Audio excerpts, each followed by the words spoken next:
विद्यार्थी मित्रांनो, आजच्या या व्हिडिओमध्ये तुमचं सर्वांचं सहर्ष स्वागत आहे। तर आज आपण या व्हिडिओमध्ये पाहणार आहोत इयत्ता 4थी स्कॉलरशिप स्पर्धा परीक्षामध्ये येणारे प्रश्न।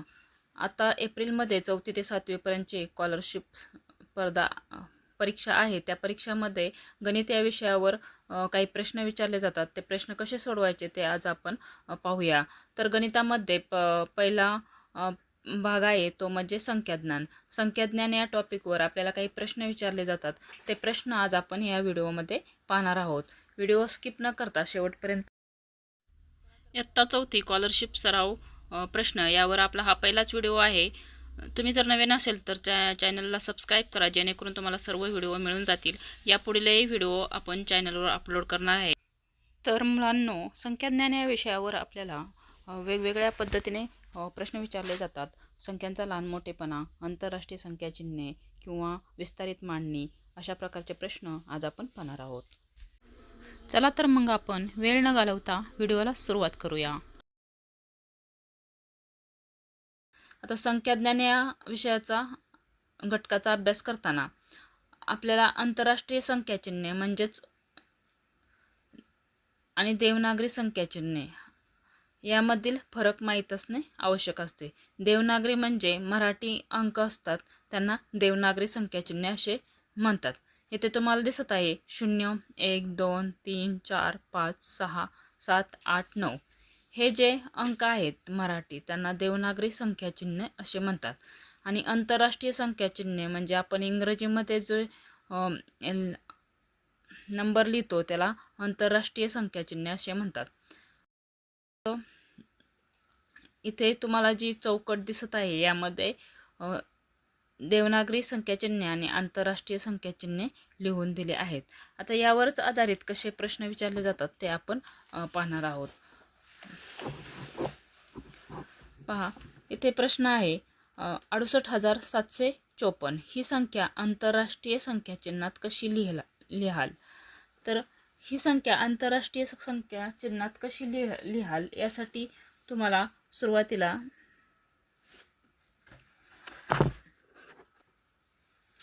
ही जी संख्या आहे ती इथे मांडून घ्यायची आहे।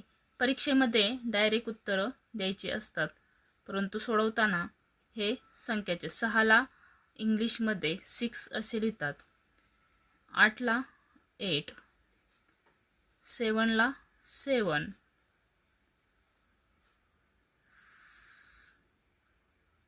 5 ला 5 आणि 4 ला 4 म्हणजे 68,754 ही संख्या आंतरराष्ट्रीय संख्या चिन्हामध्ये 68,754 अशी लिहितात। यामुळे तर मग आता आपले उत्तर कोणते येणार आहे? या पर्यायापैकी दुसरा पर्याय आहे 68,700, दुसरा पण नाही आहे 68,754 हा 4 नंबरचा जो पर्याय आहे तो आपले उत्तर येणार आहे। तुम्हाला परीक्षेमध्ये वर्तुळ गोल करायचं आहे, रंगवायचं आहे। बघा, 68,754 म्हणजेच ही संख्या आंतरराष्ट्रीय संख्या चिन्हामध्ये याप्रमाणे लिहितात। पुढचा प्रश्न आपण पाहणार आहोत, खालीलपैकी चुकीची जोडी असणारा पर्याय कोणता? आता खालीलपैकी चुकीची जोडी आहेत, इथं देवनागरी अंक आणि आंतरराष्ट्रीय नंबर दिले आहेत आणि त्यांची जोडी ओळखायला लावली आहे। आता 746 7 तुम्ही इथे चेक करायचं आहे, 7 आंतरराष्ट्रीय संख्या चिन्हात कसा लिहिला आहे, 4 6, तर ही जोडी बरोबर आहे। 2 नंबरची जोडी 5 5 बरोबर आहे, 0 बरोबर आहे, 8 8 ही पण जोडी बरोबर आहे। जेव्हा तुम्ही परीक्षेमध्ये प्रश्न सोडवता त्यावेळेस तुम्हाला सर्व पर्याय पडताळून पाहिजे आहेत। 4 4 इथे पण बरोबर आहे, 7 5 इथे पहा, इथं 4,725 आणि इथे 4,752, तर इथं 25 पाहिजे, तर इथं 52 लिहिले। आणि आपल्याला विचारले आहे खालीलपैकी चुकीची जोडी असणारा पर्याय, जोडी चुकीची आहे। आता 4 नंबरची जोडी पाहूया, इथं ही जोडी बरोबर आहे. उत्तर येणार आहे. चुकीचा पर्याय आहे पर्याय क्रमांक 3. प्रश्न क्रमांक 3 आहे 74,328 ही संख्या आंतरराष्ट्रीय संख्या चिन्हात कशी लिहाल? तर आता आपल्याला पर्याय पाहिजे आहेत. इथे आहे 47,328. तर ही संख्या आंतरराष्ट्रीय संख्या चिन्हामध्ये नाही आहे, म्हणजे हा पर्याय नाही होऊ शकत. दुसरा आहे 74,328. हा 2 नंबरचा पर्याय आहे, ते उत्तर बरोबर आहे. पहा, 74 आंतरराष्ट्रीय संख्या चिन्हामध्ये बरोबर लिहिलेली ही संख्या आहे. 328 74,328 अशी आपण लिहू शकतो. म्हणजे पर्याय क्रमांक 2 हे उत्तर बरोबर आहे.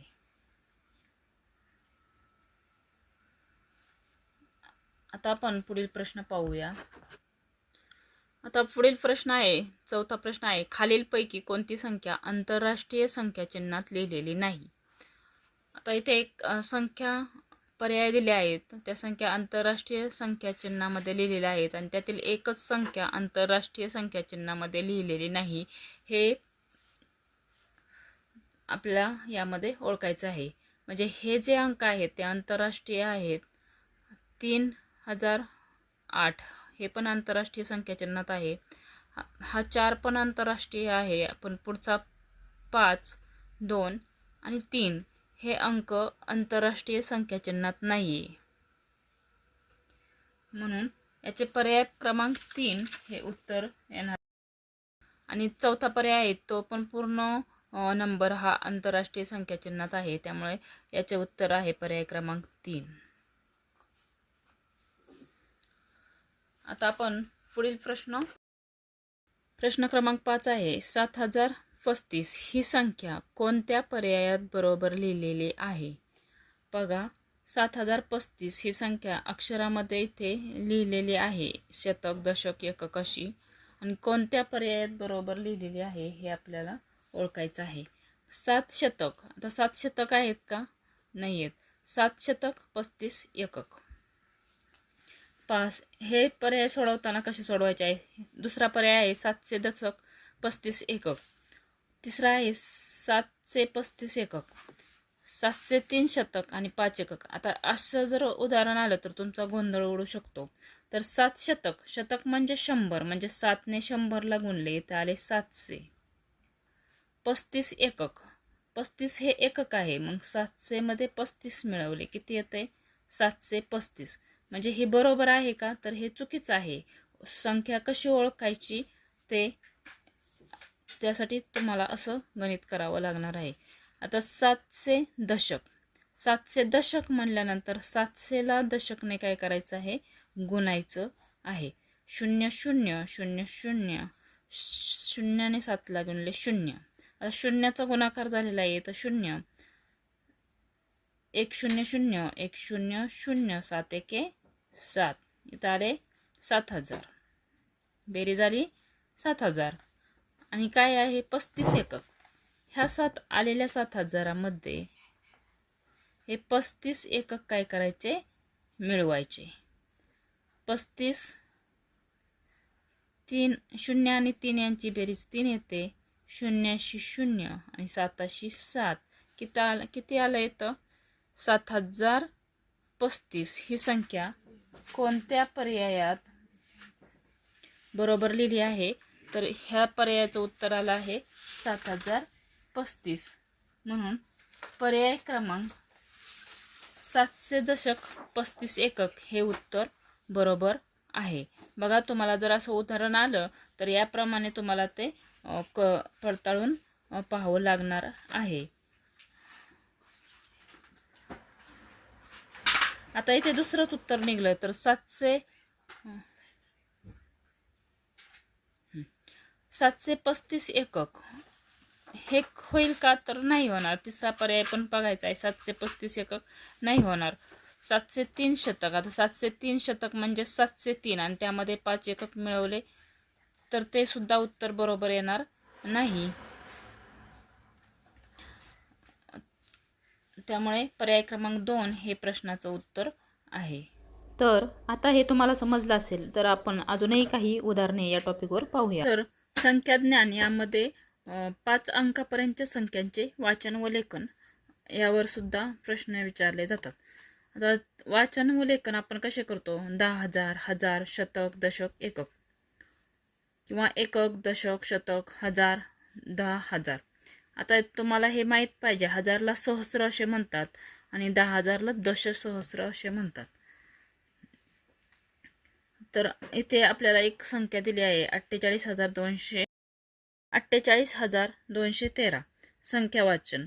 आता इथं 48,000 हे हजारच्या गटामध्ये आलेत आणि 213 हे 3 अंकी वाचन आहे.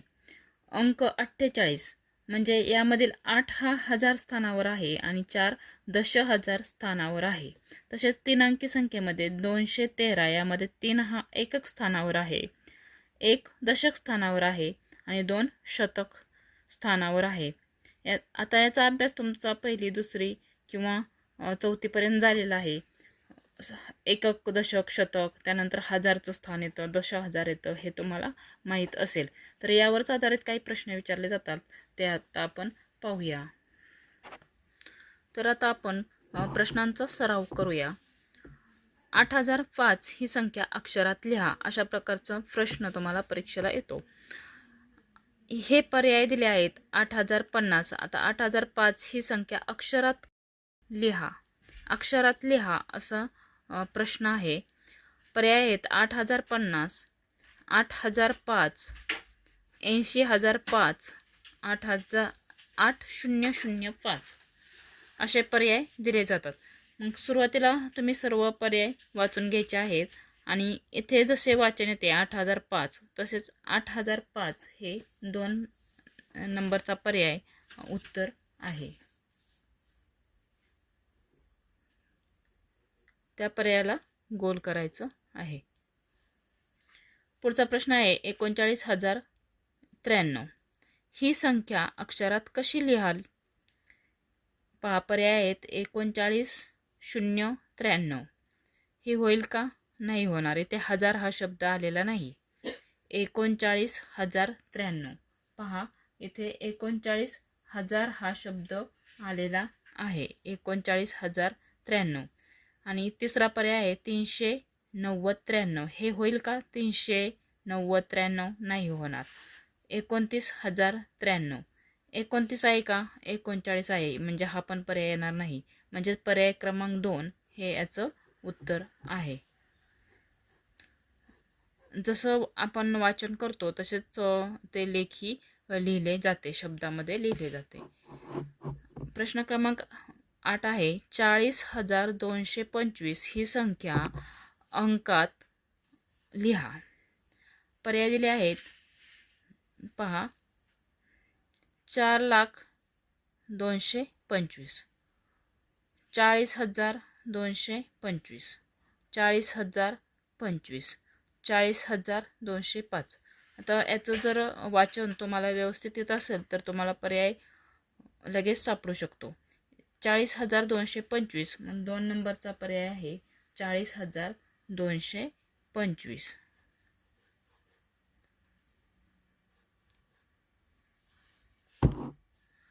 त्यानंतर आहे बघा, अशाच प्रकारचे प्रश्न आपल्याला स्कॉलरशिपमध्ये 4थी ते 7वी पर्यंत विचारले जातात.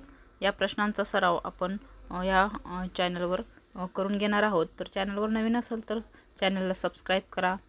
व्हिडिओ आवडल्यास व्हिडिओला लाईक करा, शेअर करा. थँक्यू. भेटूया पुढील व्हिडिओमध्ये. धन्यवाद.